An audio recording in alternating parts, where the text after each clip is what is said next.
Continuando então, meninas, vamos lá. Declaração de Independência dos Estados Unidos. Mas antes de se aprofundar nesse tema, nós já falamos sobre o primeiro congresso, né, continental da Filadélfia. Agora vamos falar sobre o segundo congresso.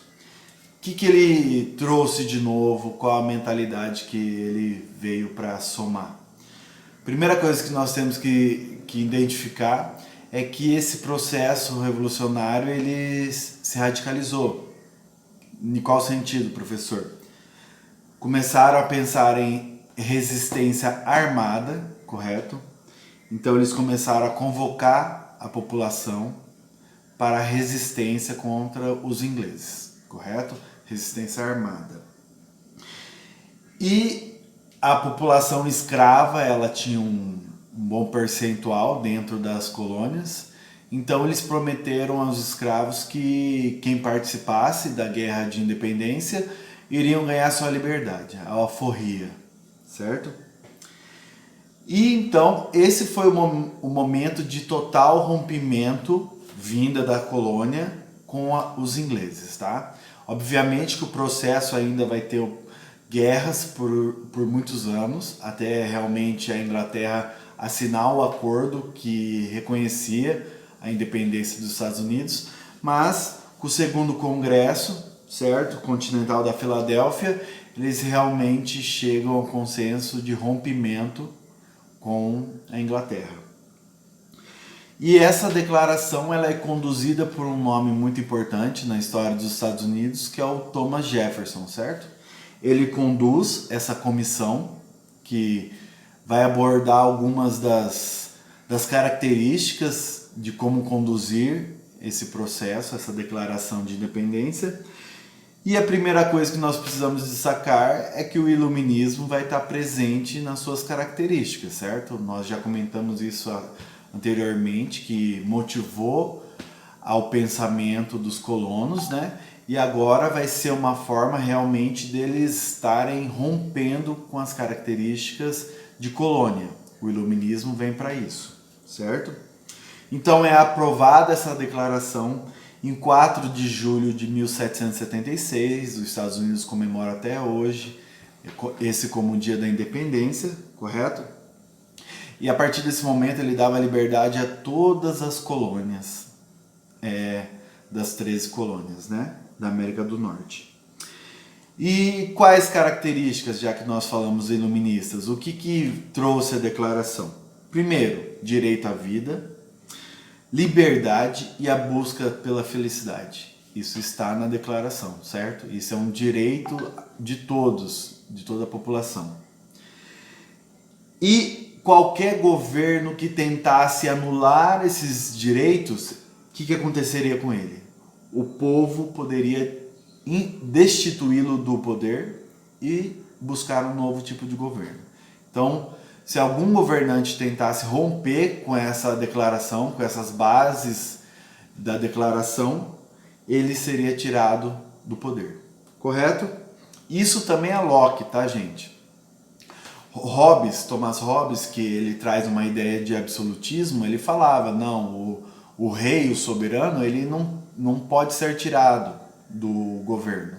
Locke, ele traz a mesma ideia de contrato que o Hobbes, só que ele fala que se o soberano tentar abusar do seu poder e não fazer valer os interesses do povo, dos cidadãos, ele pode ser tirado do poder. Então eles pegam Locke e colocam na Declaração de Direito. Tá?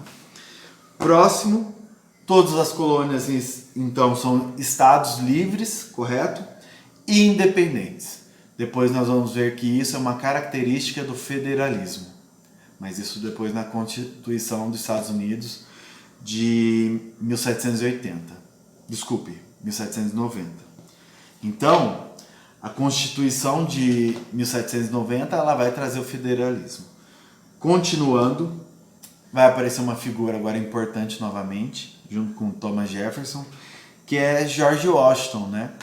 Que ele é um fazendeiro de Virgínia que tem um conhecimento muito avançado militar, certo? Estratégias militares.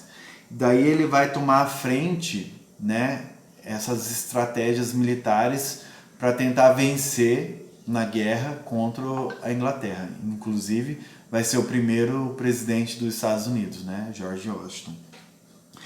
E essa guerra contra a Inglaterra, ela vai durar de 1776, desde a Declaração de Independência, até 1783, correto?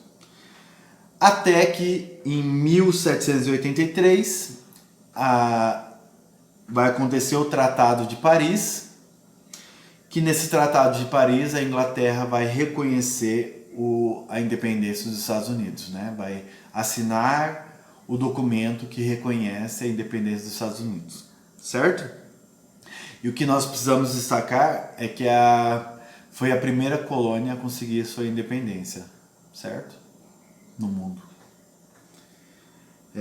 Continuando então, Constituição de 1790. Vamos ver quais as suas características.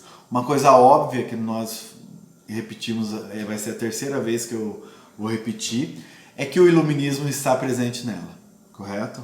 O iluminismo é a base dessa Constituição. Primeira coisa, representatividade popular. O povo, ou melhor falando, os cidadãos vão poder participar das decisões. Outro, o que o cidadão colocar como decisão, ela é soberana, tá? Deixando bem claro. Eu não estou usando a palavra povo nessa questão, é porque realmente não chegou a todos os, vamos dizer, todas as pessoas esses direitos, tá? Por isso, quem era considerado cidadão, as suas decisões seriam levadas em conta. E essa declaração, essa Constituição, ela influenciou o mundo inteiro, né? Porque nós estamos falando antes da Revolução Francesa, isso. Antes da Declaração dos Direitos do Homem e do Cidadão, que foi feita na França. Isso aqui é bem antes. Então, influenciou o mundo inteiro a Declaração dos Estados Unidos de Independência. Então, voltando ao que eu comentei, o federalismo é a base da Constituição. Ah, professor, o que vem a ser isso, então? Os estados agora, eles têm a sua autonomia, tá? Os estados enquanto região e estado enquanto organização política, eles têm a sua independência, certo? Tem um governo central, professor? Tem um governo central, mas os estados têm a sua independência em relação ao governo central. Pode ter as suas leis, né, complementares, não que um vai ter uma lei federal, mas tem uma lei dos estados também. E também vai ter o presidente e o vice que vão organizar essa federação, tá?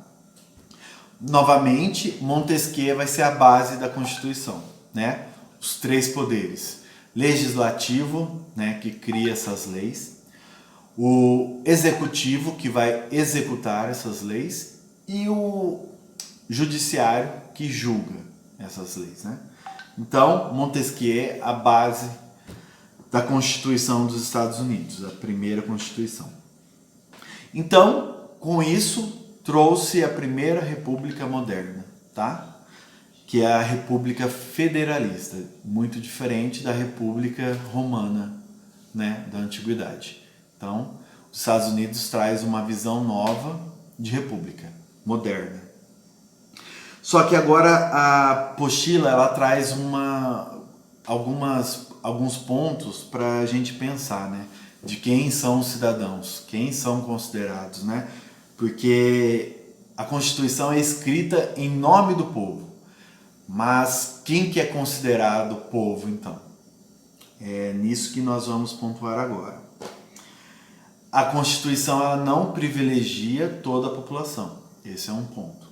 Claro que a apostila deixa. Por quê? Quem que conduziu a independência dos Estados Unidos? Foram comerciantes, que seria a classe burguesa, os latifundiários, donos de grandes propriedades de terra, certo? Que nem nós comentamos, George Washington, ele era um fazendeiro de Virgínia, né? e intelectuais.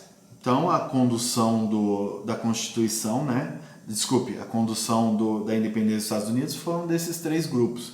Obviamente, elite colonial, certo? Pessoas poderosas. E então muitos não tinham a participação porque não eram considerados cidadãos. Simples, né? Por isso que eu falei da questão da palavra, de usar a palavra povo. Não podemos usar, temos que usar cidadãos. Então a participação é exclusiva dos cidadãos, mas nem toda a população é considerada cidadão nesse momento. Próximo. O escravo, por exemplo, ele ainda trabalhou por 100 anos, né? Ele ainda foi escravo por 100 anos após a Constituição. Os indígenas também não eram considerados cidadãos, tanto que foram perseguidos e expulsos de suas terras, tá? E a última, as mulheres, elas só foram conquistar o direito do voto no século XX, tá? E com isso a gente finaliza a parte da independência dos Estados Unidos. Tem as questões que eu vou estar conduzindo para vocês no sistema, ok? Valeu, gente. Qualquer dúvida, estou à disposição.